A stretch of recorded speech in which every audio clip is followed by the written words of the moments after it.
Thank you, Vicky. And I think we're, 5 minutes until the afternoon, so good morning still, everybody. Considering cover crops.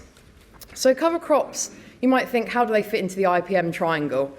Well, they're on that bottom tier. There's some of the agronomic practices you can undertake that bring a whole host of benefits to IPM. They really underpin your crop performance. Just like our health, if we're really healthy, if we face any problems, any illnesses, we're more likely to overcome them and combat them and remain healthy. Cover crops also give us a good nutrient supply. They can produce green manure, and they can also help better structure your soil so your sugar beet crop roots well and can access nutrients available throughout the soil profile. For some people, they give good suppression of weeds, depends on what your weed spectrum is. But some of the cover crop species you can use are very, very competitive and can be a really good way of combating some of the weed problems that you have without having to use chemicals. They can also be used for nematode control, and I'll touch on that a bit. There's some things to look out for in that regard. And finally, there's the biodiversity, bringing different sort of species into the rotation, year-round green cover, some of the beneficial insects and things that we see in the beet crop. If we give them a place to live over winter, they then can migrate in and out of the hedgerows and then find their way back into your sugar beet crop when the aphids arrive. Cover crops are really challenging. They're very unique to each person's farm, even to a field level, crop level. There's so many different options, so many different things people are doing. So we had a big discussion at BBRO. Where do we start with cover crops? Well, let's start with what people are doing on farm, because people know what works. You as growers, you practice, you have experience, you can combat different weather, different challenges year on year, and you can keep tailoring what you're doing on farm to be successful. If you're doing it, clearly it works. So what we started with was a survey that I'm sure some of you in the room would have completed, that we had out in September 2023, and we had a really good return. So 295 people responded, and it's given us some real insights into what's going on. So I'm just going to take you through some of the sort of top line bits of data that we got, and it covers everything from people that grow cover crops, big proponents, big supporters, all the way through to people that have tried them and no longer do, and also those that haven't even tried them yet, but a lot of people are still interested to see what they might be able to achieve with cover crops. So overall, reasons for using cover crops, we thought we'd start with the simple one, popularity. How many people out there are growing cover crops? We hear a lot about, there's SFI payments now for cover crops. There's a lot of people talking about them. There's always a lot of the good stories, not always some of the more challenging aspects. And 48% of the people that responded had grown cover crops that year for their sugar beet crop. 15% had done, but no longer were, and 37% never had. I think it's quite an interesting data set because it's nice to have the view of the people that have had challenges with cover crops as well, and we'll touch on that in a bit. Another interesting observation was in total 63% of people had tried them or were using them. And actually if you go back to a similar survey done but for all crops in 2016, 66% of respondents used them. So what we can sort of say from this is people that are using them well, but that hasn't really increased over time. So there are people stuck with the challenges, and there are other people that have got them to work and they use them year on year. So what are the key reasons people are using cover crops? There's so many things out there. There's a lot of advertising, isn't there? This cover crop will achieve this, this will do this, water companies want this, regen ag people want this. What are the reasons on farm people are using cover crops? So there's three here, as you can see, that really stick out. So improving soil structure, so well-known cover crop aim, adding and returning organic matter as well, which is a big aspect underpinning your overall soil health. And preventing leaching of nutrients is also key. If you've got that green cover there, taking up nutrients, holding them in the biomass of the cover crop rather than them washing out over winter, that can bring a big benefit as well. But clearly there's a whole host of other aims in there, and for some people, other aims may be far more important. The one that I do want to mention that I was going to touch on is people using them as part of your farm nematode strategy. So there's lots, again, marketing out there of what your brassicas can achieve with regards to controlling BCN. Key takeaway from this is, yes, they are good. Class 1, by all means, can give you 90% control, and Class 2, 70 to 90%, as said on the packet, but it can really vary year to year. So one year you might get quite good control, the cover crop's done really well, but you also might have a year where the weather's been different, you've had different dynamics of the nematode population, and actually they aren't giving you the control that's been promised. So we really need to make sure that we are still using our BCN-tolerant sugar beet varieties, but also that we are testing and monitoring our soils for BCN. And so that's something I'd really, as a take-home message from this bit of the presentation, is go and test for BCN. Even if you have a small inkling that you think you might have it, go out and test. It's far more widespread than people realise, and there can be some massive benefits of, if you understand you've got BCN, moving to tolerant varieties, using catch crops can really bring a big benefit to you. So what species are people using? And this obviously aligns with your aims. You're choosing your species based on your key aims. Something that's really interesting that we saw is the species mix. You've all had this experience. You can have your straights, things that people traditionally, sort of like your barley cover crops, used to protect the soil from wind blow, all the way through to your 9 species super duper mix that's going to change the world. There's a whole host of options out there, but obviously finances play a massive part in this.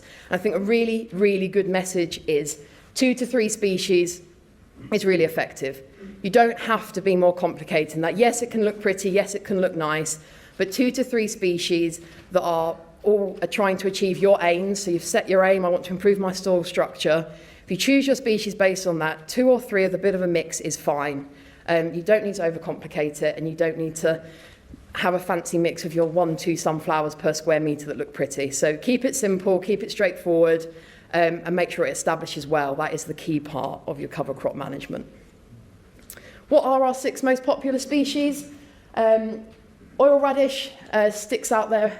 It's really, really popular, again, because it's doing that soil structure side of things and increasing your soil organic matter. That nice thick root is in the soil when it breaks down. It's also holding nutrients. Phacelia is massively common, holds in and suppresses weeds. Had some interesting conversations, though, that apparently sheep aren't too keen on grazing it as well. So it's an interesting one. We'll talk about green bridging, which we will in a minute. Phacelia can be a bit of a challenge if you've got it in your grazing mix.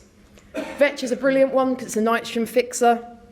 Note here with nitrogen fixation, if you're going to go, you need to get in early if you've got a nitrogen fixing cover crop species, because you need it to be warm for nitrogen actually to be fixed.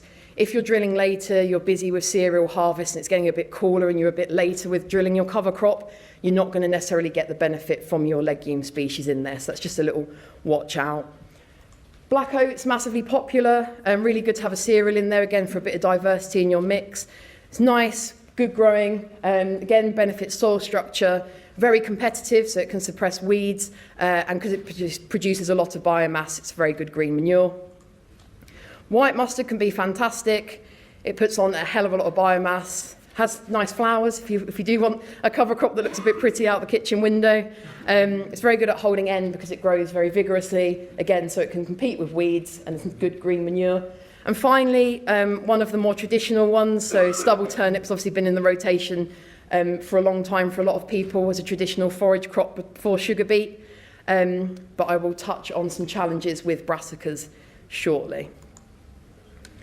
This is the raw data which I just put up because I thought it was quite interesting just how much those 6 really do jump out. They really do dominate the species people are using on farm. However, when we look on heavier soils, oil radish suddenly drops a bit in popularity. And that can be linked with, it's quite difficult to destroy and break down. That big, thick storage root can cause some problems, particularly when it comes to your later tillage practices, and it can be a bit challenging to get rid of and leave you with a bit of trash at drilling. So in that scenario, your vetch, phacelia and black oats are actually the most popular. So what we're thinking about here is, it's not one size fits all approach, and soil type does have a heavy influence on what you're selecting, which links through obviously to your tillage practices. You probably approach your tillage slightly differently depending on your soil type. Really important thing, and I know there's been a lot of concern about this, but I'm here today to say don't be too concerned with green bridging if you destroy your cover crop in a timely manner. So we know that some cover crop species, phacelia is a good example, do host all 3 of the sugar beet viruses, so they're there in the field. If they're fed on by a aphid, they will be hosting the virus. However, if you destroy that in a good, timely manner, there's no green material left before the sugar beet, it won't be able to act as a green bridge into your sugar beet crop. So that shouldn't put you off choosing a good species mix that achieves your aims.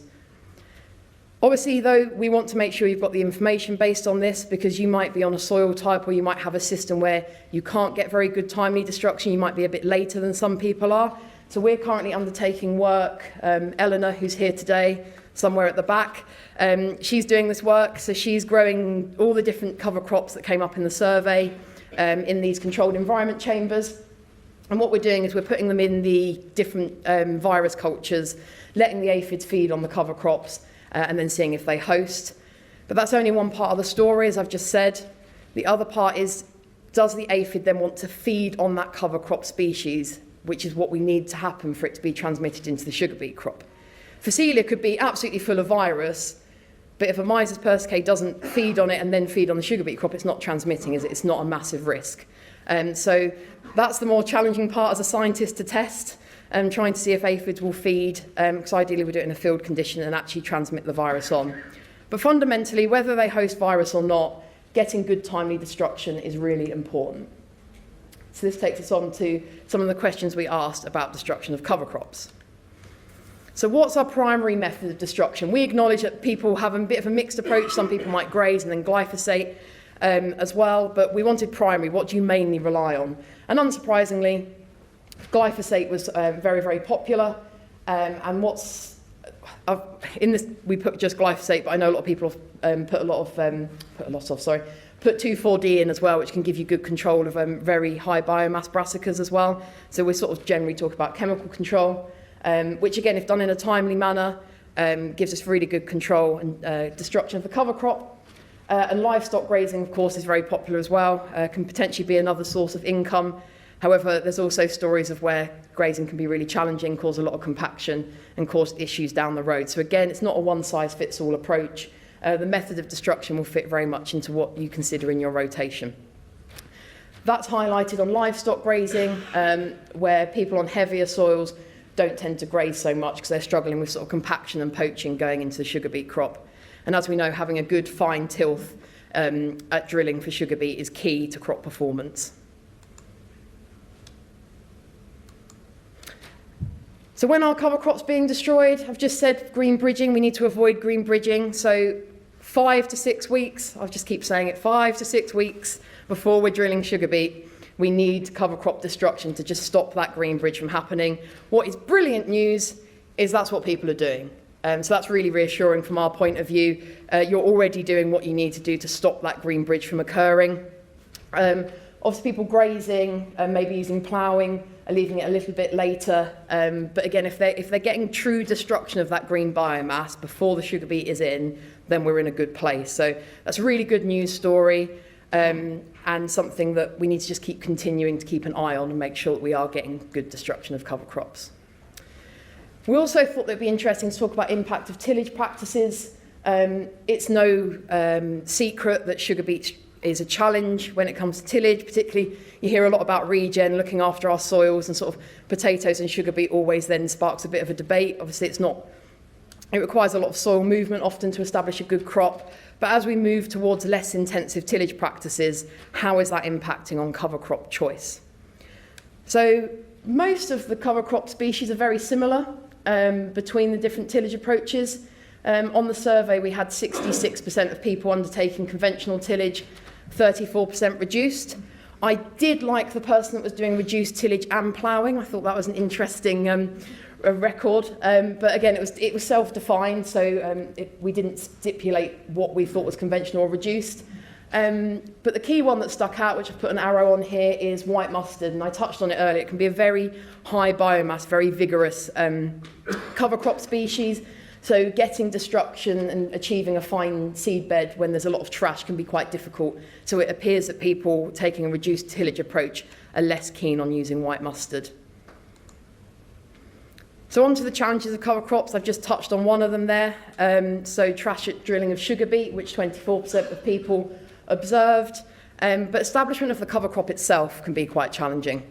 Not only because of weather and work windows such as that, but also it's a difficult time of year on farm, isn't it? You're trying to get your cereal harvest in, you're really busy depending on whether the weather's pushed harvest backwards or not. Having the time then to get your cover crop in a good timely manner, get it away, get it growing can be quite challenging. The concern about green bridging, which I hope I've addressed, you don't need to be too concerned if you get good destruction. Difficulty in destruction though feeds into that, so those two are very much linked, aren't they? But it's good that one's considering the other. And thankfully we don't have too many problems with slugs or wireworm and leather jacket, but it is worth noting that if you've got a very cereal heavy cover crop species mix, that you might have some problems with wireworm and leather jacket going into your sugar beet crop, and there's been a couple of examples of that I think last year. Why have some people used cover crops and why have they now moved away from it? A really key one is cost. I'm hoping this becomes less of a barrier. The SAN 2 payment with SFI pays £129 per hectare for an overwinter cover crop, so there's an opportunity there to get some cost back. And again, keeping your species mix simple, taking a simple approach, gives you a chance to make that as cost effective as possible.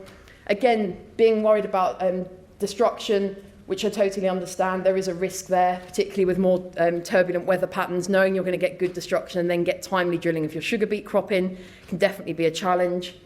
For some people, lost opportunity to control weeds, although cover crops can be competitive and suppress weeds, sometimes they don't fit in with the overall weed control strategy on farm. And then we get into risks of slugs and things as well. So similar concerns to those that do grow cover crops, but particularly the cost aspect is putting a lot of people off. But hopefully as we move towards systems that are going to reward taking approaches such as cover crops, this becomes less of a barrier to people. Really good note to finish on is, would people consider cover crops again? So those that have used them haven't been totally put off and scared away. So 79% of those that have used them do want to try them again. They just want more information. They want to be better informed before they take that risk. And I thought it was really interesting that those that never have, actually 66% of them were keen. They just didn't know where to get started and what to do. And something we're going to take away from doing this survey is going out and doing a lot of case studies. I can do all the small plot replicated research in the world, but that is not what goes on farm. It's not, cover crops is something that needs to be done on a farm scale. And I think learning from what people are actually having success from on farm is really important. So we will be looking to do some case studies. If there's anyone in here that's got any interesting stories to share, do grab me afterwards and have a conversation, because we'd love to hear what's going on farm. So very quickly, I'm going to do a bit of a whistle-stop tour of summary of survey findings. So here we go. 50 to 60% of sugar beet is preceded by a cover crop. The most popular reasons are improving soil structure, organic matter, and reducing nutrient leaching. 2 to 3 species are most popular. Brassicas are popular, but host peach potato aphid. Phacelia and vetch are popular, but they're likely hosts of virus. Cereals popular, and they do not host peach potato aphid or virus. Good option. Grazing and chemical destruction are the most widely used approaches.